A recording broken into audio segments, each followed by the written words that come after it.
Under the warm sunlight, a rich man's estate radiates tranquility, its lush greenery hiding a quiet sorrow. Inside the mansion, a loving wife lies still in bed, her face pale, a picture of serenity despite her illness. Cinderella sits beside her mother, her small hand gently holding her mother's, a bond of love, unbroken.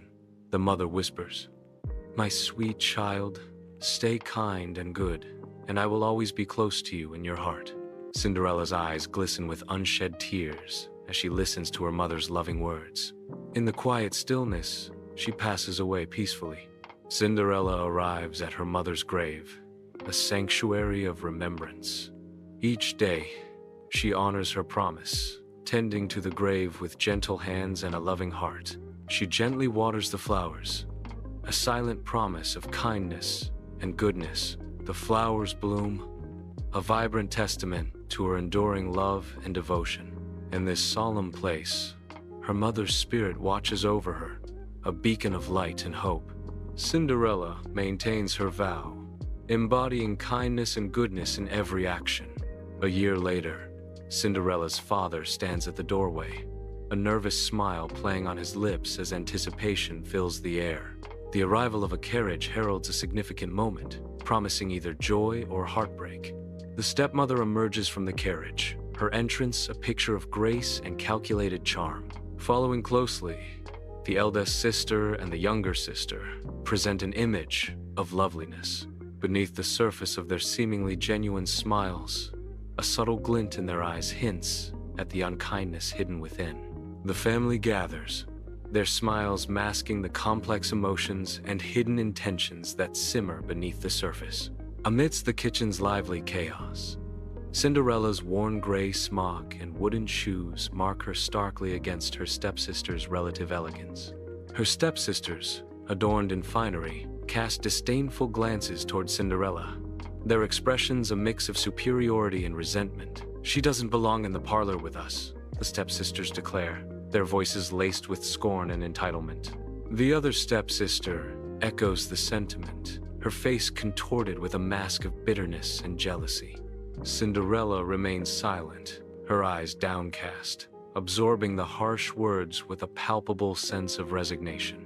The contrast between Cinderella's humility and her stepsister's arrogance fills the kitchen, creating a palpable atmosphere of tension and injustice. In the heart of the kitchen, Cinderella moves with weary grace, her every action a testament to endless labor. The stepsisters recline, their laughter a cruel symphony in Cinderella's ears. With calculated spite, they scatter peas and lentils into the ashes, multiplying Cinderella's burdens. Cinderella, amidst the chaos, kneels to face her unending task, her spirit unbowed. Under the cloak of night, Cinderella seeks solace on the hearth, her weary form dusted with soot. The fire crackles, its light revealing the shadows dancing on the walls, echoing Cinderella's solitude. The stepsisters' cruel laughter pierces the quiet, their taunts echoing through the house. Their venomous words drip with disdain as they sneer. "Look at her, sleeping in the ashes. We should call her Cinderella."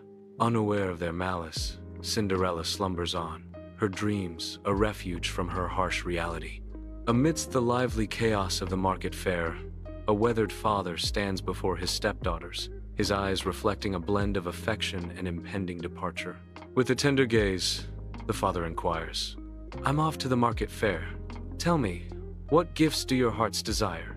The first stepdaughter's eyes sparkle with longing as she declares, "Oh, father, I long for beautiful dresses, the finest silk and lace."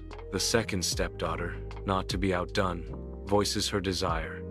"And I, father, crave pearls and jewels, the most exquisite you can find." As the clamor of the fair swells around them, the father listens, his expression thoughtful, absorbing their desires. Under the vast sky, the father trudges along a sun-baked road, returning from the distant market fair. A hazel twig, adorned with nascent buds, playfully brushes against his hat, stirring a gentle whisper of nature's promise. He pauses, his weathered face softening as a flicker of remembrance dances in his eyes. In a moment of quiet reflection, the father's mind drifts back to a cherished request. He remembers Cinderella's request. His eyes gleam with renewed determination as he gently plucks the hazel twig, cradling it with care. With a tender gaze, he secures the twig, a promise fulfilled, as he resumes his journey homeward. At her mother's grave, the father offers Cinderella a hazel twig, a silent promise of hope amid sorrow. Their fingers brush as Cinderella accepts the twig, a tender connection in a moment of grief. Cinderella kneels, planting the twig with a gentle touch, a heartfelt tribute to her mother's memory. Time unfolds, marked by the silent growth of the twig into a symbol of enduring love. A lovely tree rises, its branches reaching towards the heavens, a testament to life's resilience. Beneath the generous boughs of the hazel tree, Cinderella makes her daily pilgrimage. Her footsteps echo softly as she approaches her sylvan confidant. A pure white bird descends from the heavens, alighting gently on the tree's branches. The bird, an emissary of dreams, showers her with gifts born of silent wishes. In the quiet communion beneath the tree, her dreams materialize. Inside the lavish home, the king, draped in opulent robes, stands as a figure of immense power and authority. His commanding voice reverberates through the hall as he proclaims the arrival of a grand festival. He reveals the festival's purpose. His son must select a bride from among all the land's young women. The king's decree hangs in the air, a blend of anticipation and apprehension coloring the opulent scene. In the heart of the kitchen, a whirlwind of anticipation stirs as the stepsisters buzz with excitement, their eyes sparkling with dreams of the festival. Cinderella, caught in their flurry, finds herself at their mercy, each command a cruel reminder of her servitude. "Please, stepmother, may I go to the festival?" Cinderella asks, her voice a fragile whisper amidst the clamor. The stepsisters exchange wicked glances, their laughter echoing through the kitchen as they revel in their power over Cinderella. Each task is delivered with a sharp tone and a dismissive gesture, underscoring Cinderella's isolation and longing. The kitchen, once a place of warmth, transforms into a stage for their cruelty, each corner echoing with Cinderella's unspoken dreams. The stepmother dominates the bright kitchen, a figure of stark authority amidst the sunlit flower dust. She sneers, her words sharp and dismissive. "You, Cinderella? You're covered in dust. You have no proper dress or shoes, and you can't possibly dance," she continues, her voice laced with disdain. Her eyes rake over Cinderella, assessing and rejecting. "We'd be embarrassed." The sunlight catches the swirling flower, highlighting the insurmountable divide between them. In the stark kitchen, the stepmother's cruel act unfolds as she upends a bowl of lentils directly into the fireplace ashes. A cascade of colorful legumes mixes with the gray dust, creating a chaotic swirl of despair. With cold indifference, the stepmother issues a near impossible decree. "If you can sort these out in 2 hours, you may come." Her words hang heavy in the air, a stark barrier built of lentils and ash. Beneath a hazel tree, Cinderella finds herself alone, abandoned by her stepmother. Her voice echoes through the air as she calls out, her plea answered by the flutter of countless wings. A flurry of birds descends, a living cloud responding to Cinderella's call. Tiny beaks move with purpose, a whirlwind of feathers and focused energy.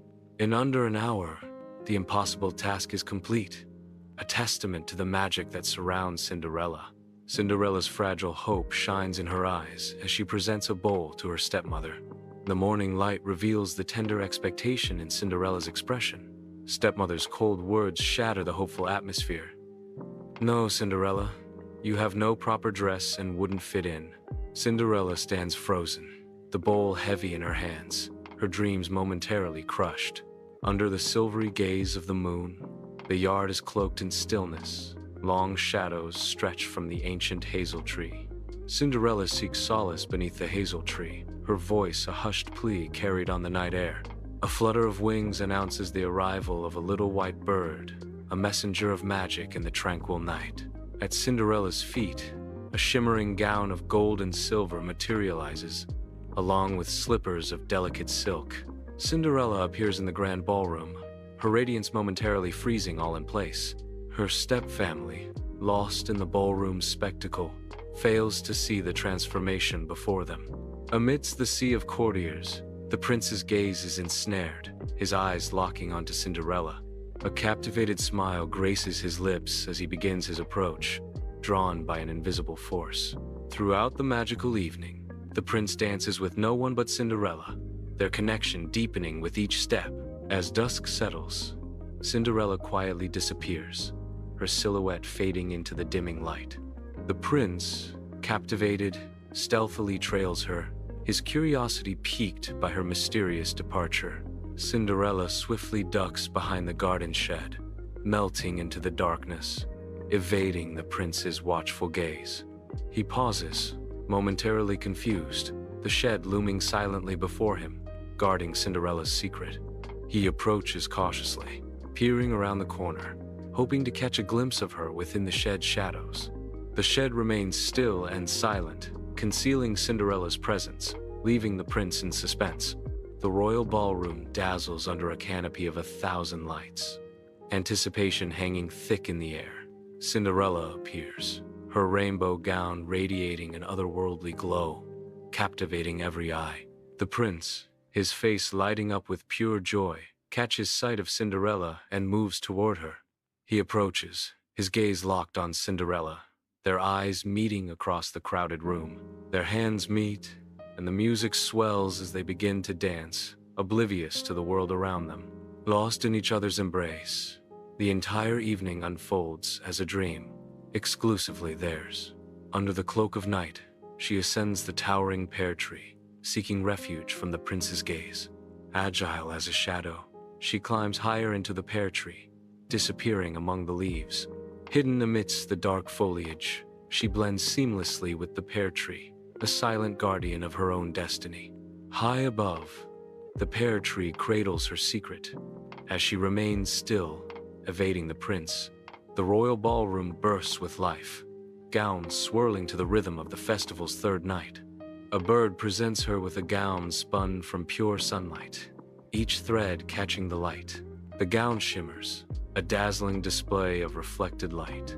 Slippers of shimmering gold complete the ensemble, adorning her feet. The radiant ensemble is complete, ready for the grand ball. Under the moon's glow, the palace steps shimmer, deceptively laced with treacherous pitch. Cinderella flees down the palace steps, a whirlwind of silk and lace. Disaster strikes silently as one of her golden slippers snags in the sticky darkness. Oblivious, Cinderella continues her frantic escape, leaving a trace of magic behind. The prince descends, his gaze fixed on the fleeing figure, now a distant silhouette. He picks up the abandoned slipper, a tangible echo of a fleeting dream. In Cinderella's humble home, the prince stands tall, his presence a beacon of royal elegance. The stepsisters surge forward, their eyes burning with a desperate longing to claim the prize. One sister strains, forcing her foot into the slipper, her face contorted in a grimace of futile effort. A flurry of doves bursts through the window, revealing the stepsisters' deceit. Beneath the sun's golden embrace, Cinderella and the prince stand radiant, bound together as husband and wife. At the periphery, the stepsisters watch with a mixture of hope and lingering fear. Cinderella's warm smile cuts through the distance as she beckons her stepsisters forward, offering an unspoken promise of reconciliation. In a moment of profound forgiveness, Cinderella embraces her stepsisters, their tears flowing as past wounds begin to heal.